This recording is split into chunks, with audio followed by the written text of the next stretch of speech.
اگلا سوال ہے، میرے ساتھ اکثر اوقات ایسا ہوتا ہے کہ جب میں نماز پڑھتا ہوں تو 1 یا 2 رکعتوں کے بعد شیطان مجھے شک میں ڈال دیتا ہے کہ تم نے اتنی رکعتیں پڑھی ہیں نہ کہ اتنی، اور یوں مجھے ہر نماز کے اینڈ پر سجدہ سہو کرنا پڑتا ہے۔ پلیز مجھے اس آزمائش سے نکلنے کا طریقہ بتا دیں، شکریہ۔ طریقہ بھی آپ کو بتاتے ہیں، اور پہلی بات یہ یاد رکھیے گا، اگر کسی کو نماز میں کوئی وہم ہوا ہے نا تو سجدہ صاف کرنے سے اس کی نماز نہیں ہو جائے گی، کیونکہ بخاری مسلم میں الفاظ ہیں، نبی علیہ السلام نے فرمایا کہ شیطان جو ہے نا وہ جب تم نماز پڑھتے ہو تو آ کے تمہیں وسوسے دلاتا ہے، حتیٰ کہ تمہیں یہ بھول جاتا ہے کہ تم نے کتنی رکعتیں پڑھی اور کتنی نہیں۔ تو اس میں آگے الفاظ ہیں، نبی علیہ السلام نے فرمایا کہ تم یقین پر بنیاد رکھو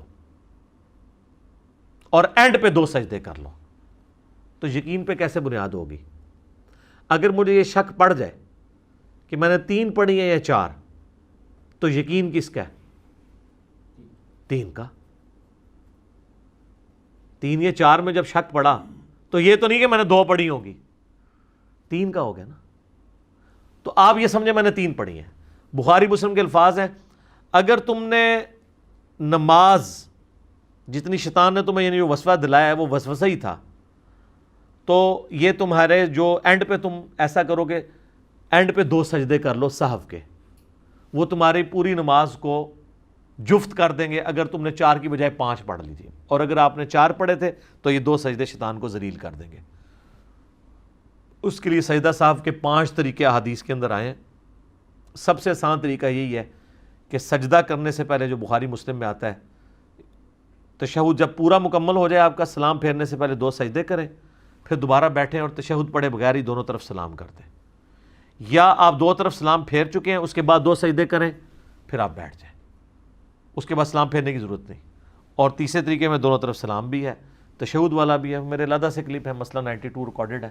سب سے آسان طریقہ یہ ہے کہ آپ نے سلام پھیرنے سے پہلے 2 سجدے کرنے اور پھر بیٹھ کے ساتھ ہی دائیں بائیں سلام پھیر دینا ہے، تو آپ کی نماز ہو جائے گی۔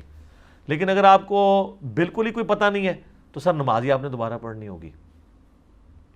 آپ سے اگر میں پوچھوں یقین پہ بنیاد رکھیں تو آپ کہیں مجھے تو یہ بھی نہیں پتا میں نے ایک بھی پڑھی ہے کہ نہیں، ایڈے کو وہم پہ گیا ہے، پھر تو تھوڑا کوئی علاج نہیں ہے۔ اچھا لیکن ہمارے پاس اس کا بھی علاج ہے، لو جی پھر اے بھی علاج لے لو۔ میرے سے نا ایک دفعہ ایک بندے نے کہا جی میں رکھتے بھول جاتا ہوں، بڑی کوشش کی ہے، اور کہتا ہے ہر نماز میں بھولتا ہوں۔ میں نے کہا کوئی مسئلہ نہیں ہے، میرے پاس ٹوٹکا ہے۔ کہتا کیا؟ میں نے کہا جب آپ نماز پڑھنے لگے نا، اپنے سامنے اپنا نا اسمارٹ فون کا نا ویڈیو کیمرہ آن کر لیا کریں۔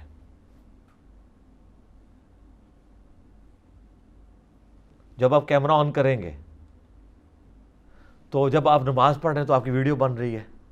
تو میں نے کہا جب آپ کو جیسے ہی جس نماز میں شک پڑے نا، آپ نے نماز کو تو ادھر ہی چھوڑنا ہے، کیمرہ لا کے چیک کرنا ہے، تو آپ کو 2-3 بار پتہ چلے گا کہ تو آپ کو خالی وسوسہ دلاتا ہے، وہ کیمرہ تو بتا رہا ہے کہ آپ نے نماز صحیح پڑھی ہے۔ اور جناب انہیں کیمرہ لایا، انہوں نے نماز بھول گئی۔ جب کیمرہ چل رہا تھا نا تو اب اس کو کانفیڈنس تھا کہ میں صحیح پڑھ رہا ہوں، تو شیطان ہی نس گیا کیمرے دی وجہ نال۔ یہ میں آپ کو بالکل صحیح طریقہ بتا رہا ہوں، جینون۔ جس کو شک پڑتا ہے نا وہ سامنے کیمرہ لگا کے نا نماز پڑھے، بعد میں وہ کاؤنٹر چیک کر سکتا ہے نا۔ اس دوران وہ 3 یا 4 میں شک پڑا تو وہ کہ میں نے 3 پڑھی ہیں، 4 پوری کر کے یا وہ 5 بھی ہوگی، سجدہ صاف کر لے گا، نماز ہو جائے گی۔ لیکن بعد میں جب کیمرہ دیکھے گا نا، اور نمبر آف ٹائم جب آپ یہ پرفارم کریں گے تو آپ کو چلے گا شیطان سے آپ کو وسوسے دلاتا ہے، آپ نماز بالکل ٹھیک پڑھ رہے ہوتے ہیں۔ ایک یہ کیمرے والا طریقہ ہے جدید، ایک مدنی طریقہ۔ ایک اور طریقہ ہے کہ آپ صورتیں فکس کر لیں ہر رکعت کی۔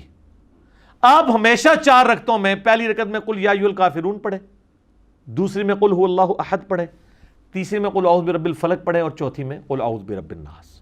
میری یہ روٹین ہے، یہ اللہ کی محبوب ترین صورتیں ہیں، خصوصاً آخری 3 صورتیں تو المعوذات ہیں، اور جو سورہ الکافرون ہے وہ تو شرک سے برات کا اعلان ہے، اس کے تو علیحدہ فضائل ہیں۔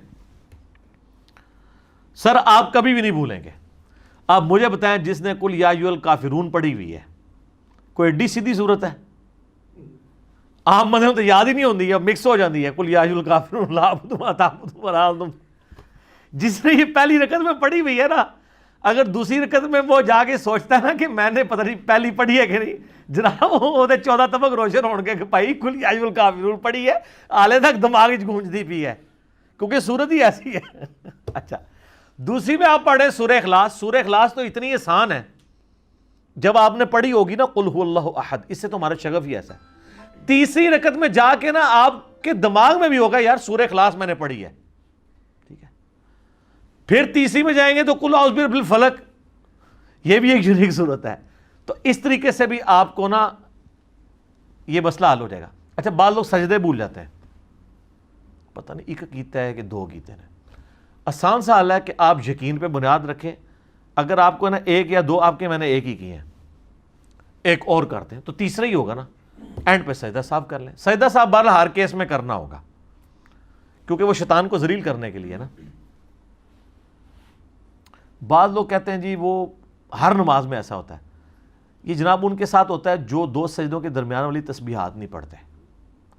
اگر آپ دو سجدوں کے درمیان جلسے کی جو تسبیحات ہیں، رب اغفر لی رب اغفر لی یا اللہم اغفر لی ورحمنی واہدنی وعافنی ورزقنی، یہ پڑھتے ہیں نا، تو جب آپ دوسرے سجدے میں جاتے ہیں نا تو آپ کو اتنی شارٹ میموری نہیں کسی کی ہوتی کہ وہ رب اغفر لی پڑھ کے دوسرے سجدے میں گیا اور وہ یہ بھول گیا کہ میں ابھی رب اغفر لی پڑھ کے آیا ہوں.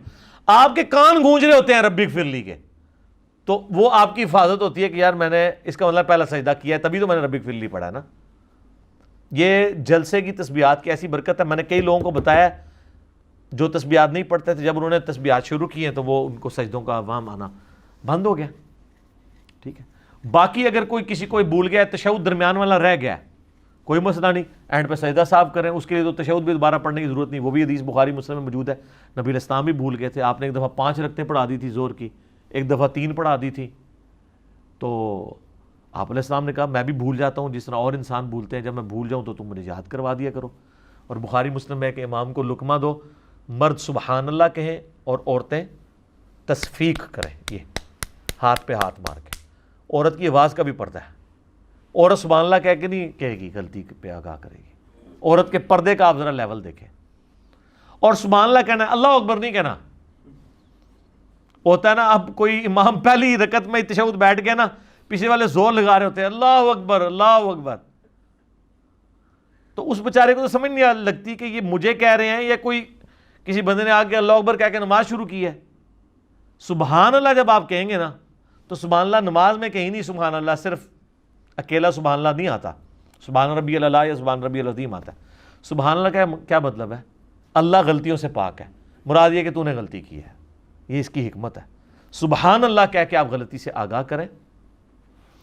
اور یہ یاد رکھیے گا درمیانہ تشہد کسی کا چھوٹ گیا ہے اور وہ چلا گیا نا قیام میں، تو اب سنت یہ ہے کہ نبی علیہ السلام فرمایا جب قیام میں پہنچ جاؤ نا پھر واپس آنے کی ضرورت نہیں ہے، پھر سجدہ صاف کرو.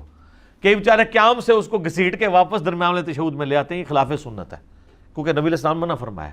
سجدہ صاحب کے اوپر ایک پورا چیپٹر ہے مشکات کی پہلی جلد کے اندر، اگر آپ وہ دیکھیں یہ ساری حدیثیں آپ کو مینیجیبل فارم میں مل جائیں گی. لہذا زیادہ ان چکروں میں نہ پڑا کریں. لوگ اس طرح کے معاملات میں پڑے رہتے ہیں، ایسے ایسے وسوسوں کا شکار ہوتے ہیں، اور بعض لوگ اپنی تجوید ہی ٹھیک کرتے رہتے ہیں، آدھا گھنٹہ نماز ہی پڑھتے رہتے ہیں. اتنا زیادہ وہم میں نہ پڑیں. بعض اوقات یہ چیزیں شیطان کی طرف سے اس لیے ہوتی ہیں کہ تاکہ آپ پہ عبادت ہو جائے مشقت والی اور آپ عبادت ہی چھوڑ دیں.